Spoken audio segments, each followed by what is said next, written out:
Welcome to the Learning Pines YouTube. We hope this video helps. In this video, I will explain how to take fat burner capsules, full guide. Start by reading the product label thoroughly and noting the recommended dose and timing. Take capsules with the amount of water recommended by the manufacturer and avoid taking them on an empty stomach if you feel jittery. Track how you react during the first week and stop use if you experience severe side effects. To use fat burner capsules safely, stagger doses according to the label and never double up if you miss one. Take the first dose earlier in the day to assess tolerance and avoid late doses near bedtime.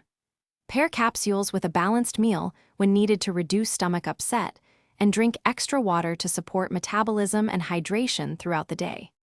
If you are finding this video helpful, please subscribe and like. It really helps us.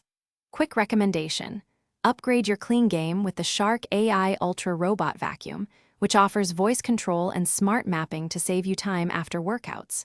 It's a small win for busy routines and a fun gadget to keep floors clear of crumbs and grit. Check the description for the link and other deals. Now let's get back to the video. When taking fat burner capsules, prioritize safety by beginning with the lowest suggested dose and monitoring your response closely. Avoid mixing with other stimulant supplements or high caffeine intake from coffee and energy drinks to reduce risk. Keep a log of side effects and consult a healthcare professional promptly if you notice troubling symptoms like palpitations, severe headache, or extreme anxiety. Thanks for watching. Consider subscribing if we helped you.